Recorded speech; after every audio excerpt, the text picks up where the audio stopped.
The topic of today is, what is intuitive animal communication? So you probably know that as soon as you are with your pet, you are talking with him, you are communicating, not only consciously, but also unconsciously. And consciously, you probably know that you can use your body language and your voice in order to talk with your animal, to communicate with your pet. So for example, with the dog, you teach him what it means when you show one finger, he has to sit. You also teach him the word sit, what he has to do when you say the word sit. One thing that we teach almost all our pets is just that they have to stop if we show them the entire hand with the word stop. You also know that if you go straight to an animal, he can feel a little bit fearful.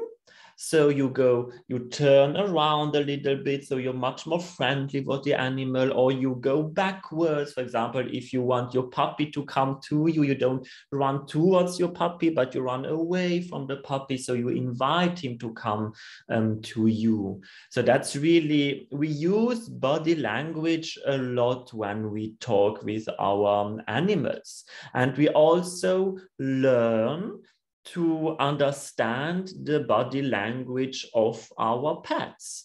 For example, you learn what it means if your cat has his tail totally up, or moves it slowly, or moves it very quickly. You know that when a horse has his eyes back, you should probably back off for some time because he's a little angry right now.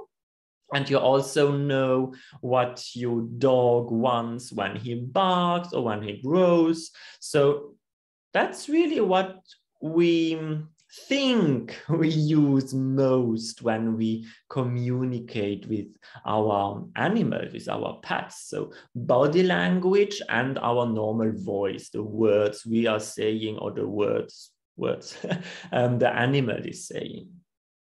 But there's one part of this communication that is much more interesting. And that is now not only animal communication, but this intuitive animal communication. So intuitive here means it's something more than only body language that you can really read with or learn with books and with training, really very, okay, if the head moves in that direction, it means this, and if you, so that's really this learning process where you use your mind to analyze what the animal wants to tell you. And the other part is using your heart to know what the animal wants to tell you. And this includes empathy and also telepathy. I don't know how you pronounce it best. And empathy is the ability to feel what the other is feeling, to feel if your dog is happy or sad or angry, or wants something to eat, or wants to go out, really to feel what the other is feeling. And telepathy is the ability to see through the eyes of the other, to see the world how the other sees it.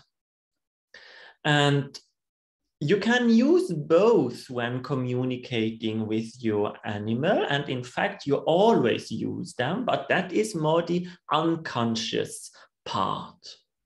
And empathy and telepathy is something you can do it. Everybody has this part in him is able to do to use this empathy and telepathy. For example, with your best friends, sometimes you just feel, oh, I have to call them now, or something is wrong with them, or they tell you, oh, I'm so happy, everything good, but you feel, no, that's not true. I feel that something is not right now. So that is already this empathy and telepathy and this intuitive communication. And I find it very obvious, a mother with her baby. The baby can't express with his body or voice how he feels, if he's hot or cold, or is hungry, or wants to sleep. He can't use his body yet to say it. He can't use his voice to say it. He can cry, but it's always the same cry. But the mother knows. The mother knows he's crying now because he's cold. He's crying because it's too hot for him. He's crying because he's hungry. He's crying because he wants me to change him.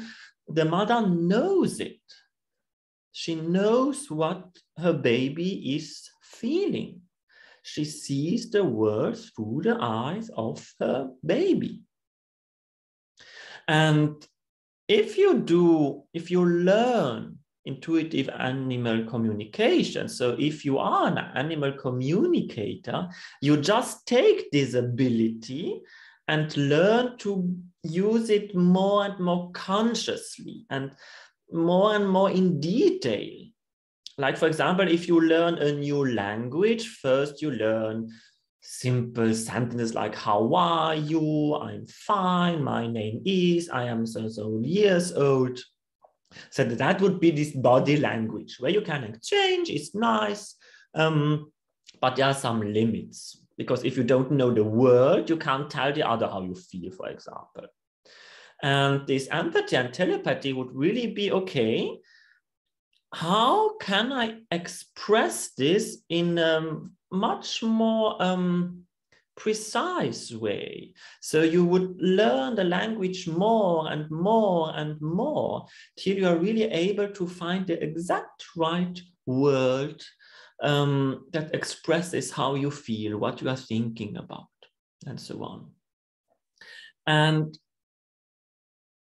when you talk with your pet will always know what you are feeling and what you are thinking. He always knows what's in your head, so the image you have in your head. He always knows what's in your heart, or the emotions you have, and he reads your body language, and he reacts to the words you are saying. But for him, it's much more important to rely on your feelings and on your thoughts than on your body language. Because body language you can fake. Your feelings you can't fake. I know when I was learning horseback riding, my teacher told me, never show the horse that you are afraid of him. And I was always, but why shouldn't I? I prefer him to know that I'm afraid of him than just to do, no, I'm the boss here, I am strong, and then the horse will test me. And that's exactly what he's doing. He's not really testing you. But if you are afraid of the horse, but you try to do as if you were not afraid, the horse gets two signals. Your emotions are fear. Your mind is, oh my God, he could bite me, I could fall over, this could happen. Your body language is probably a little bit scary for him. He knows that you are scared, but you try to have this a wrong body language that doesn't correspond to your feelings, that doesn't correspond to your thoughts. And so the horse will be confused. And if he's confused, he doesn't rely on your body language, but he relies on what is inside you, because that is the true you right now. This person in front of the horse who is afraid of horses. And once the horse knows that, he will act accordingly. And most of the time, the horse will be very, very gentle with you to show you that you don't need to be afraid of him. So remember that your pet always, always, always knows what's happening inside you, and that is what he relies on when he interacts with you. On the other side, we have to learn this again, to trust our intuition.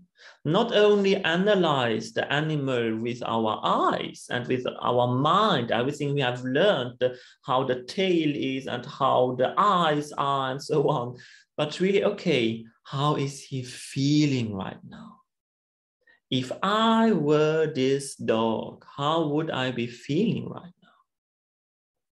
So it's really this, I could talk, I'm doing teachings in animal communication, so I can talk about this topic for weeks and weeks, but I just want you to keep in mind this idea of, okay, there are a lot of different possibilities to talk with an animal. You can use your body language, you can use your voice, and of course they are important.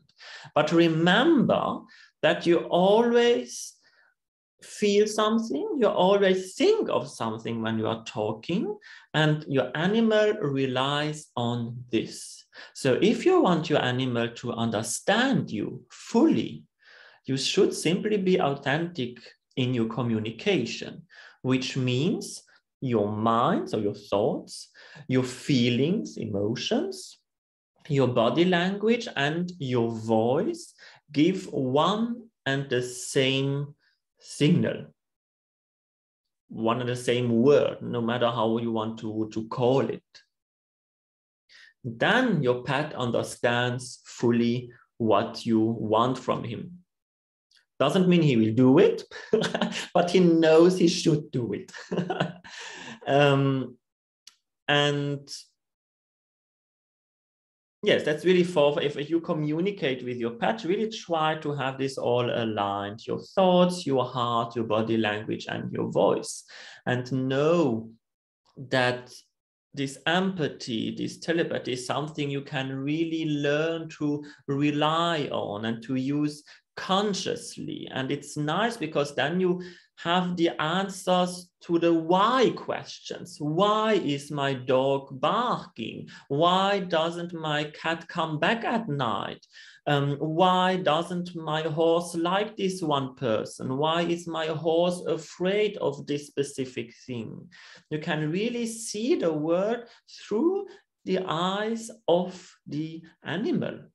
And thanks to that, you can understand your animal. And once you understand it, you can help him. And what I often see in my job is that people misinterpret the signals, the language of their pet. For example, a dog. A dog that, if you just look at it, seems very aggressive. That's a typical example. So when you look at body language and the voice, and okay, it's an aggressive dog. But if you connect with him, connect with his feelings, sometimes you see, sometimes he's really aggressive, but sometimes you see, no, he's not aggressive. He's afraid. And that's why he reacts like that. He's not aggressive, but the real problem is that the dog is afraid.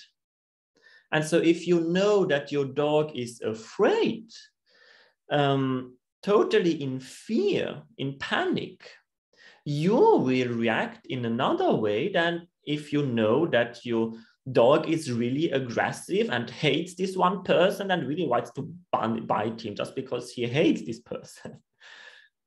So you see, you will help your dog in a totally different way. If you rely only on body language, it's difficult sometimes to find out, okay, does he bite because he's aggressive or does he bite because he's afraid? But if you allow yourself to feel what the dog is feeling, to see this one stranger through the eye of your dog, you will know, okay, that's why he's reacting with biting or barking. Now I know what is how my dog feels. And so if I know how he feels, I can help him. And that's really what we as animal communicators do most of the time, is explaining the pet owner how his pet is seeing the world, why he's reacting in a certain way, what is happening inside this pet that makes him react like that, show this body language like that, bark like that, or something like that. And it's really, if you want to help your dog, your cat, your horse feel better and grow, you have to tap into his emotions. You have to allow yourself to feel what your pet is feeling, to see the world through the eyes of your pet. So that was it for today. As I told you, I could go on for hours and hours and hours, but I try to keep it as short as possible. It's still longer than I wish, but I find it's really interesting information for you, and I want you really to understand the topic better. So thank you for listening, and stay tuned for the next topics. See you soon. Bye.